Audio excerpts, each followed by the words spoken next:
Have you ever felt like thinking too much makes life harder, not easier? That the more you understand things, the more painful and complicated everything becomes? Maybe you've noticed that when you try to talk about deep or serious topics, people look confused or uninterested.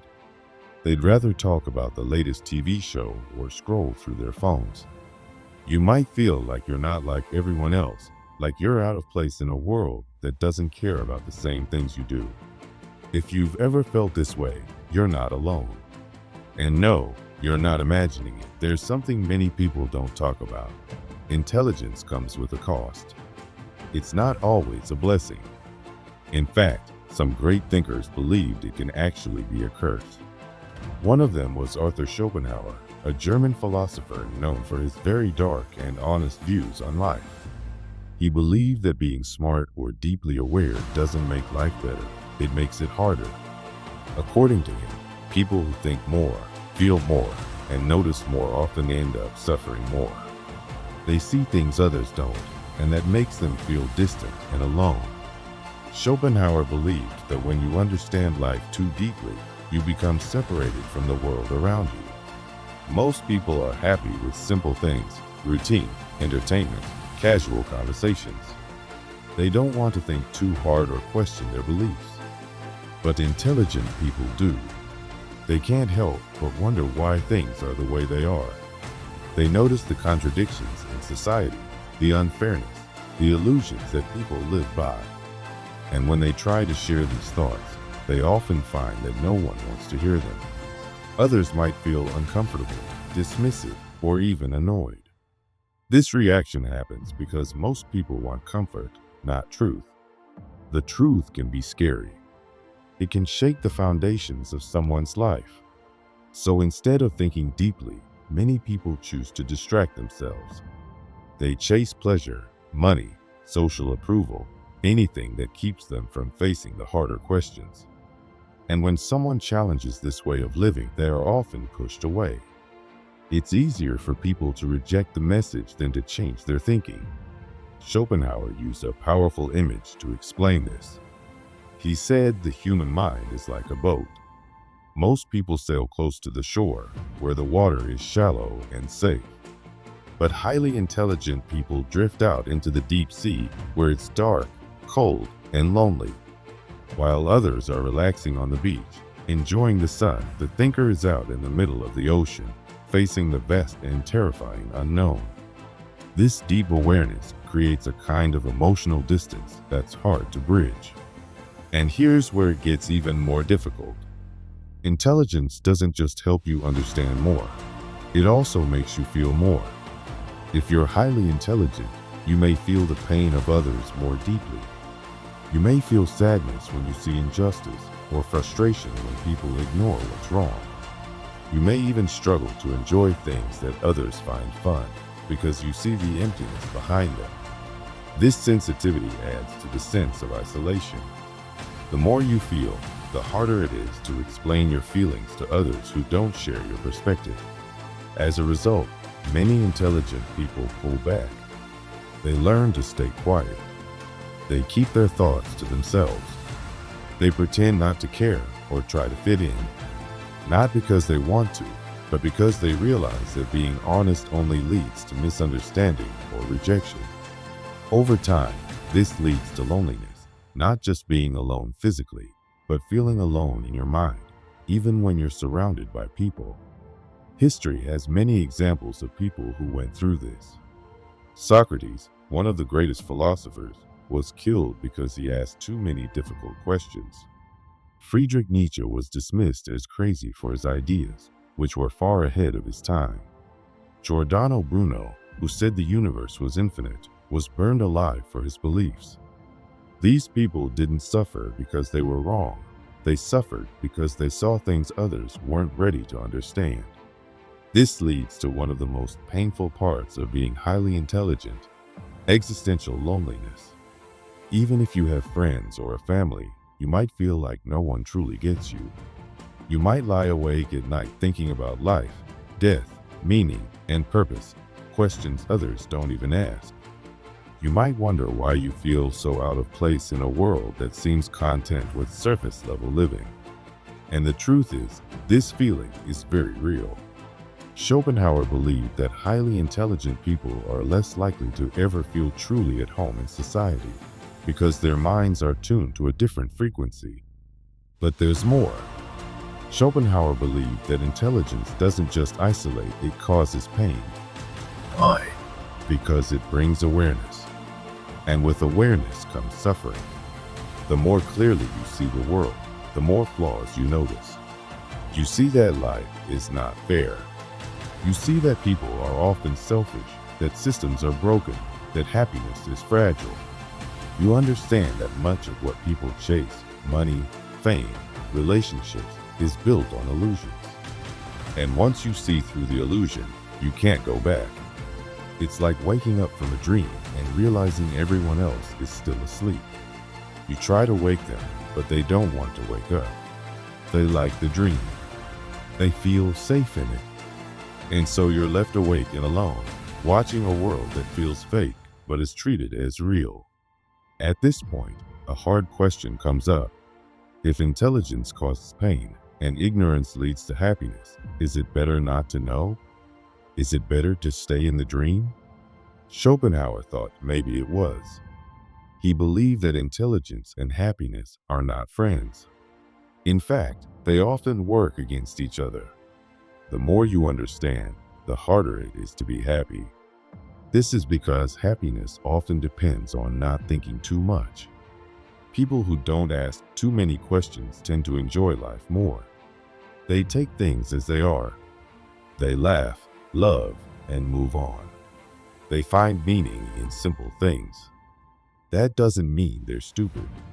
It just means they don't dig as deep. And maybe that's a kind of wisdom too, knowing when to stop thinking. Our brains weren't built to search for truth. They were built to help us survive, to stay safe, to keep us going. And sometimes the truth is not helpful for survival. In fact, it can be dangerous. It can take away our sense of purpose, our drive, our comfort. Illusions, on the other hand, can keep us going.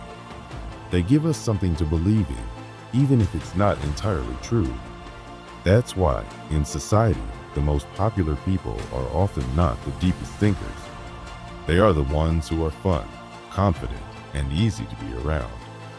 In the workplace, those who succeed are not always the smartest, but those who can follow rules and adapt.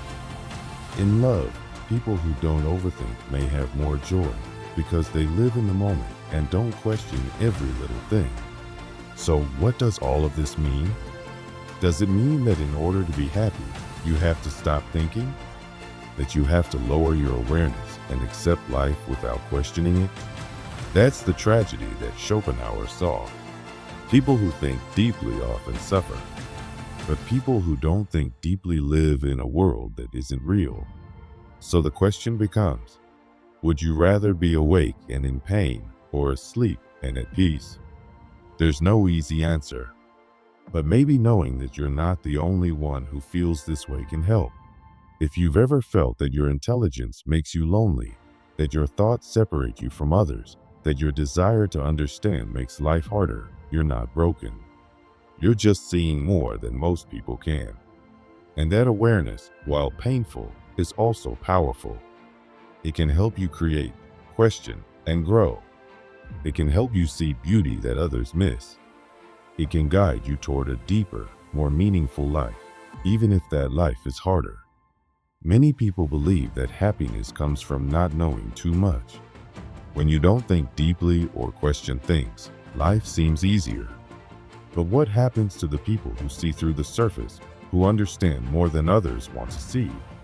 Can they still find peace or meaning in a world built on comfort, illusion, and shallow distractions? The philosopher Arthur Schopenhauer thought a lot about this question. His answer was dark and difficult.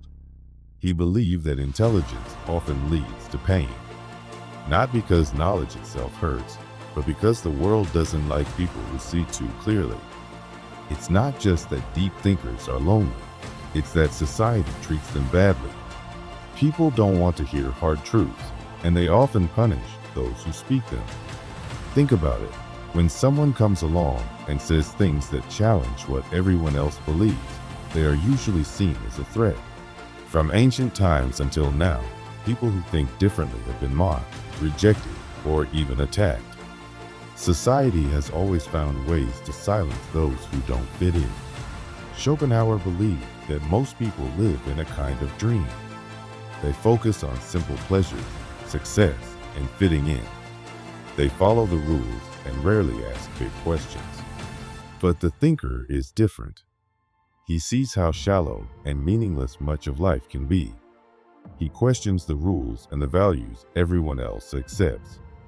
And that makes people uncomfortable. Instead of listening to the thinker, people often attack him. It's easier to call someone crazy or arrogant than to admit they might be right. History shows us many examples of this. Socrates was killed for teaching young people to think for themselves. Galileo was punished for saying the earth goes around the sun. Nietzsche was called insane for saying that our values were built on lies. Schopenhauer himself was ignored for much of his life because people thought his ideas were too dark. But this doesn't only happen to famous philosophers. It happens all the time in everyday life. At work, someone who questions unfair rules is called difficult. At school, a student who asks too many hard questions is seen as weird. In social groups, people who want deep conversations instead of small talk are often left out. The truth is, society doesn't really want you to think. It wants you to follow the rules and stay quiet. Here's the strange part. While society rejects people who think deeply, it also depends on them. Every major change in history, every new idea that made life better, came from someone who was once pushed aside. But only after these people are gone, when their ideas are no longer seen as dangerous, does the world start to respect them. So what can a thinker do? If being smart and honest means being rejected and alone, is there any way to live a good life? Schopenhauer believed there is, but only if you stop chasing the things most people chase. Most people look for happiness in things like success, love, money, and status. But the thinker often sees how empty those things really are. He understands that success often comes from doing what others want, not from being true to yourself. He sees that relationships can be shallow or fake. He knows that chasing pleasure doesn't fix the deeper feeling of emptiness inside. Instead of following the crowd, the thinker has to find another way. Schopenhauer said that someone who sees too clearly must change how they live if they want peace. They can't expect the world to understand them or give them the same joys it gives to others. First, he believed the intelligent person must learn to enjoy being alone. Most people hate solitude because it forces them to face themselves. But for a thinker, being alone can be freeing. In silence, there's time to think, learn, and grow. The mind becomes its own world, full of ideas and questions. You don't need shallow friendships or noisy distractions when your inner life is rich. Next, Schopenhauer said we should find comfort in art and philosophy. These are parts of life that go beyond practical needs. Music, books, and deep thoughts let us rise above the mess of the world. They give us moments of beauty and understanding that don't depend on approval or success. Art can make us feel less alone, and philosophy can help us make sense of the chaos. Finally, he believed we must give up the idea of perfect happiness.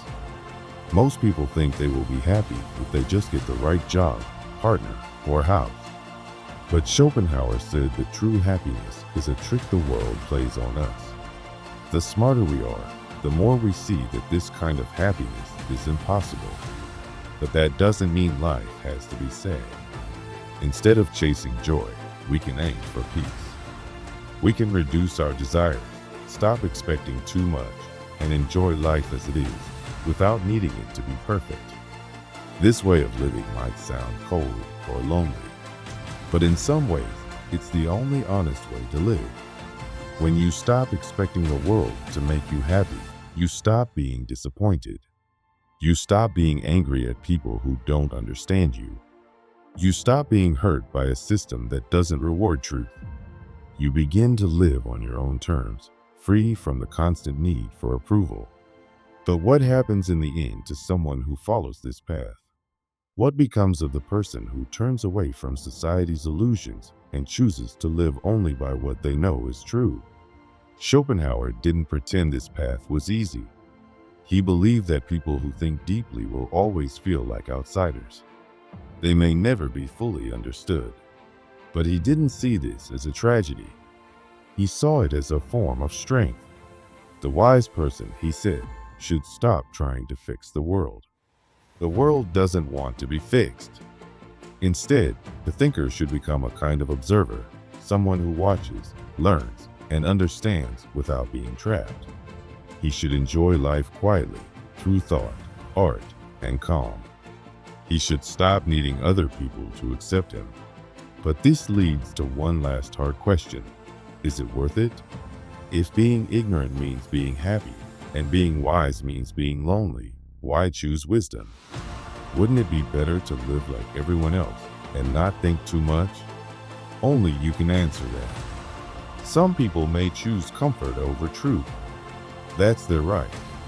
But others, maybe you, feel that it's better to live in pain than in illusion. For them, seeing clearly is not a curse. It's a gift, even if it means walking alone. So, what do you think? Is intelligence a curse that brings suffering? Or is it the only real way to be free? Whatever your answer, don't stop here. There's more to explore. This journey of thought doesn't end with one idea. It continues as long as you're willing to question the world.